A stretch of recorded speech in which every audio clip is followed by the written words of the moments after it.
Previously in Doraken. The Hounds of War were in hot pursuit by the ancient dragons, the Chorus and Gradumanax, but managed to find momentarily sanctuary inside an abandoned house. Here, the group decided to form two teams after they declared that Salvakai was a lost cause. Davri decided to fly on Anastasia towards the Circle of Path and inform the people there to teleport to Evergale.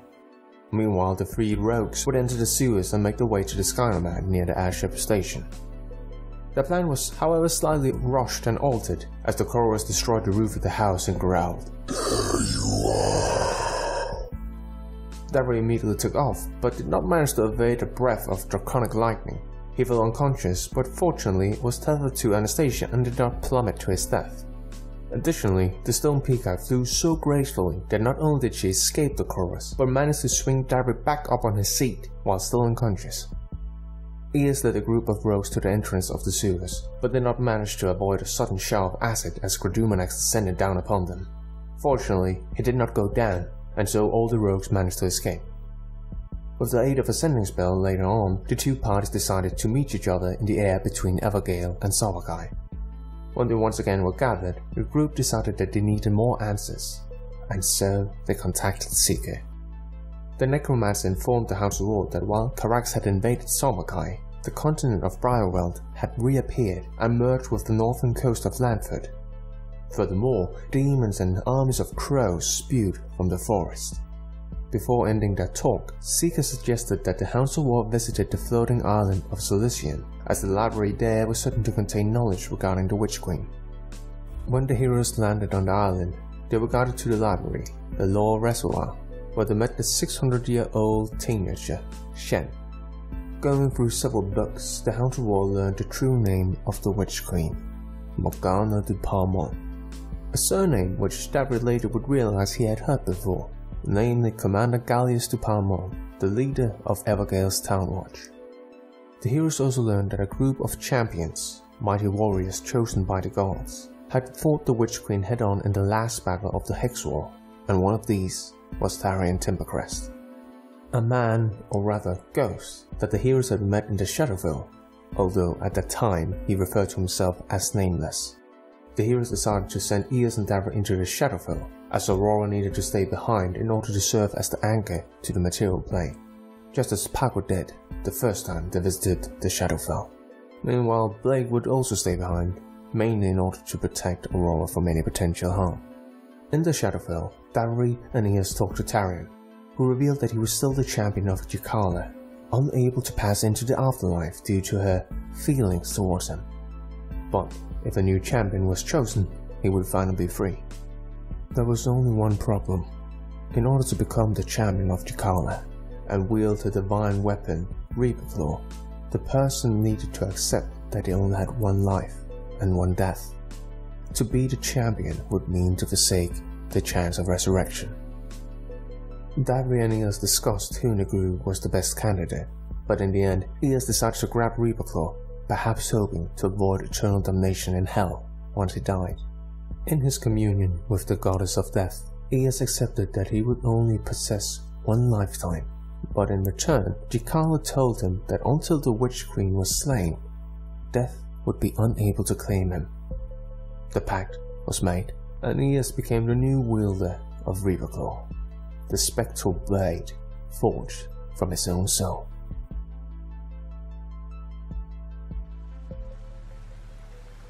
But before we rejoin the main party, we need to find out what Jace has been up to. Yes, what has he been up to? Yes, after Naris and Sir Jace, handed the infant to the refugees fleeing south of Salvakai, the warlock decided to have a talk or chat with Lady Galadriel. It was time that she heeded his demands for once.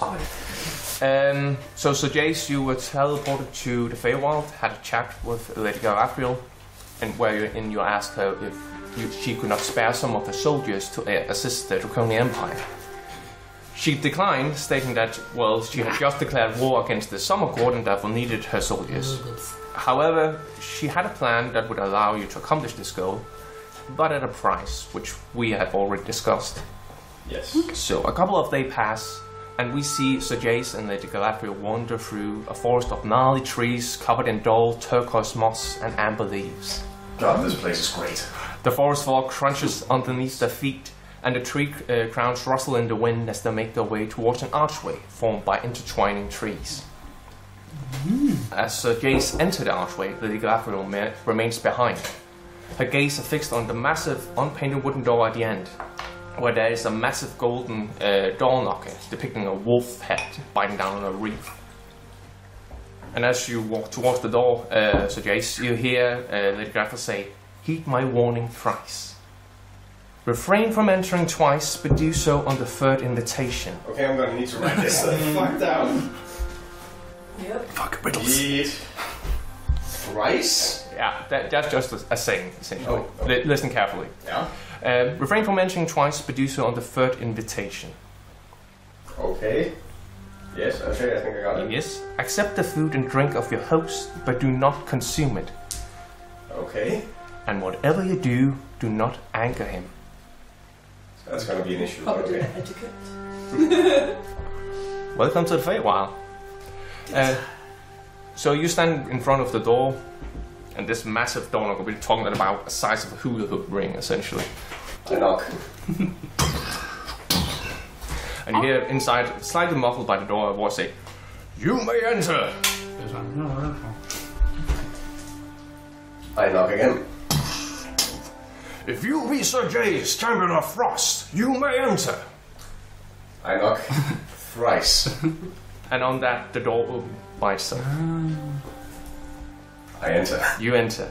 Inside, you see this massive drinking hall with long tables filled to the brim with food and drink. You see, like, a roasted pig with apples in their mouth, just fruit galore, tankards of ale and spirits, and you just see hundreds of people, all of them ghosts.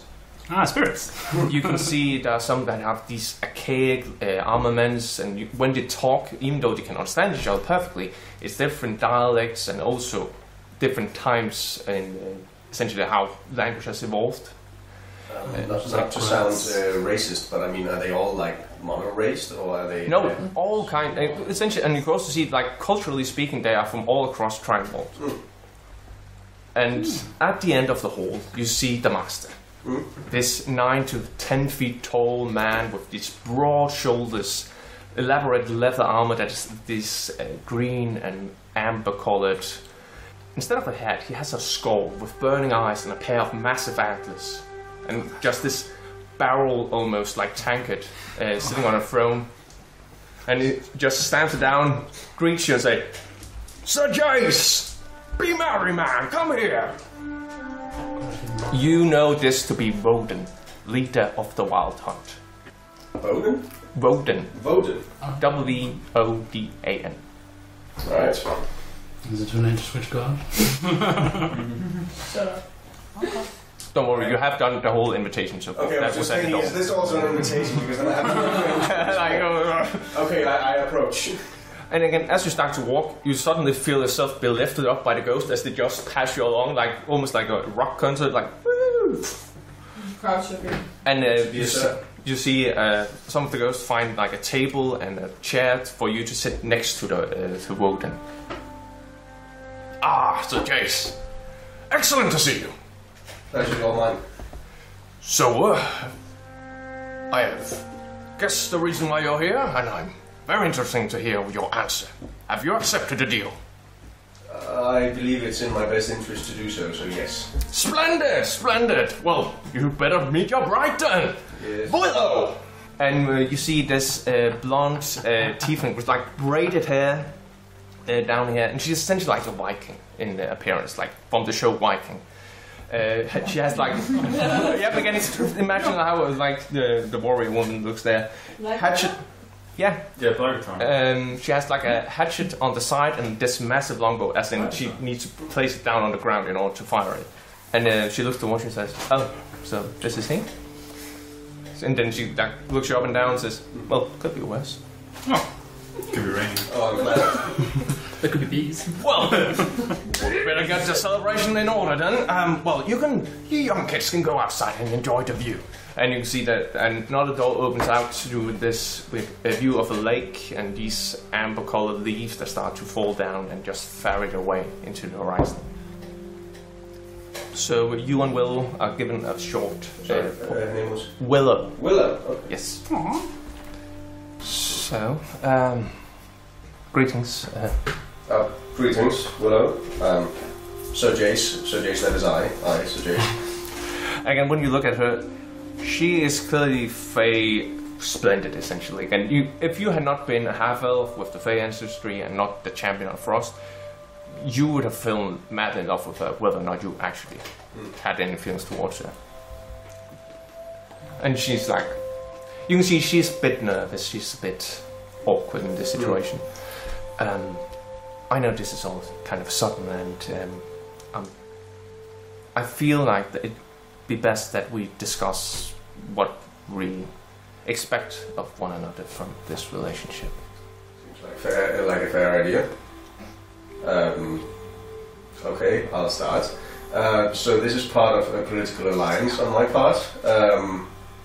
By doing this, I believe I strengthen Lady Galadriel's hold in the coming war. I imagine the same for you. And in return, I will be getting some aid. Romantic.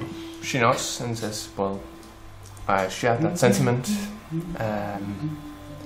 Again, I'm not going to delude myself and think that we're going to fall madly in love with one another. If it happens, well, great. But if not, I want you to know that I will not be the one preventing you from finding that person that can bring that out in you. Good to know. The reason why I'm marrying you is because I'm only half Fey, much like you. Only my father is an archfey. Their kids would be Fey, full Fey, because she's half. Or not a quarter. That's not transferable. What, 50 plus 50 gives 100? Yeah. Yes. Then she says, I don't know how much you know of the Feywild, but... if you're talking about the existence of initially 4 courts, then I am. So I can only assume that this is some... Yes, this is a means of rebuilding or refounding the Court of Autumn. And I would imagine ensuring your claim to the throne when that time comes. Actually, when I marry you, I will refrain from taking that responsibility. I will also no longer be, for lack of a better term, property of my father. I am essentially trapped here in the Feywild. By marrying you, I can regain my freedom. No pressure. Oh, that seems well. that seems sensible. I mean, if that's the case, by the time that the war is over and such, if there's any way that I don't know, the marriage can change so that you can assume the throne, by all means, do let me know. I mean, I have no desire for that throne. Okay. Well. The war was over 5 minutes ago. Yeah. And again, and you can see, like in the distance, inside the dining hall, you see these the court of winter start to emerge. It's essentially like looking at like a born party where you see like hillbillies meeting up with like snobs, essentially. Like, oh man, they're drinking directly out from the bottle. Double dipping. And then Willow asks you, do you have the ring? And of course you do. Again, you have been prepared. If nothing else, I'll just give her the ring of acid resistance. I've been collecting dust since day one.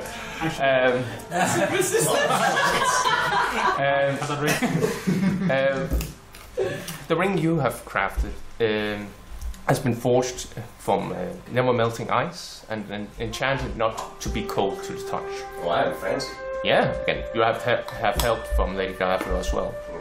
And Willow produces her ring, which is this beautiful wooden ring, where on top of it are like these small miniature branches just intertwining, almost like a braid along. And you know that when and if you put under this ring, you're not getting it off again. Again, this is a Fey wedding is something that is eternal. It's also the reason why it's really awkward, the fact that Queen Titania and King Oberon were married, but they still have the ring, even though they have split up again.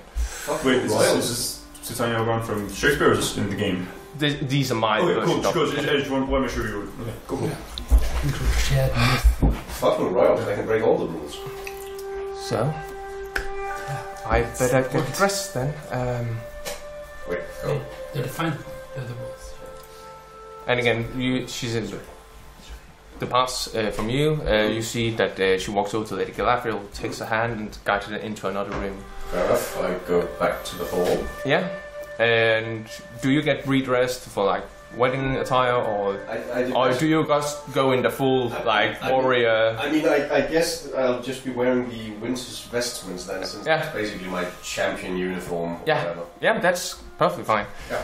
And then again, more drinks and so forth, and you can see the winter phase starts also to get kind of loose, like joining in the revelry.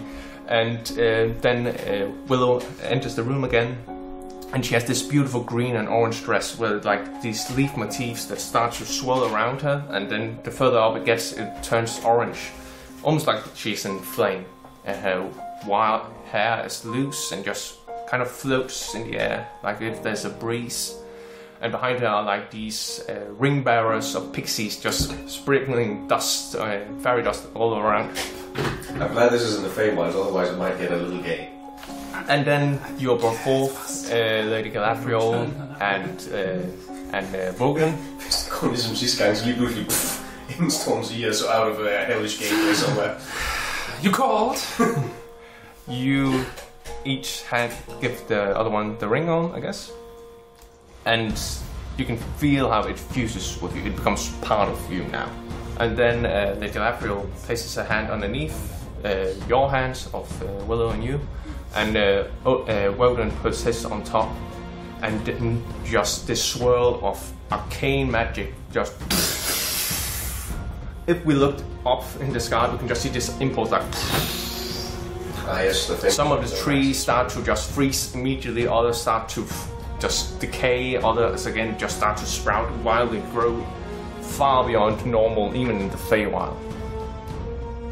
And so, you gain these. If you could pass those to Christopher. The real reason to get married. And truly, would you read up what you have received right now? Gladly. So I got the Bond of Autumn and Winter. Yeah. I'm guessing that's the ring. That essentially is the ritual that's just been performed here. Oh, okay. Marriage. The union between Sir Jace Larkin and Lady Willow Larkin has been blessed by Wodan and Lady Galadriel. While you're within 30 feet of your spouse, you each gain 2 blood bonus to AC. Wait, what's her last name? Does Willow have a last name? Willow did not have a last name. Ah, okay. So maybe we could get a better last name. And Call of the Wild Hunt. Channeling the arcane powers of your patron through your wedding ring, you command an aspect of Wodan's power over the dead. When you slay a humanoid, you can cause its spirit to rise from its corpse as a spectre. When the spectre appears, it gains temporary hit points equal to half your warlock level. Roll initiative for the spectre, which has its own turns. It obeys your verbal commands and gains a special bonus to its attack rolls equal to your charisma modifier, minimum of +1. It's lucky you're a warlock. Yeah. I like to race swap. Yeah, sorry. Class swap. The spectre remains in your service until the end of your next long rest, at which point it vanishes to the Hall of Wodan. Once you find a spectre with this feature, you can't use the feature again until you finish your long rest. Fair. Yeah. So if you just never sleep, you So many. Then he's gonna die at some point due to exhaustion. Well, trance. But until he dies, but then when he dies, he could target himself and raise himself as a spectre. No. Broke the game, guys. You did it. Yes, so that is what happened to Sir Jace before you rejoined the group. Thanks for listening. The intro music was by Fischer, whereas the outro music was by Martin Kerr. The other pieces which are mentioned in the description down below were by Kevin MacLeod and Enda Genye. Be sure to like and subscribe, and we hope to see you again in Doraken.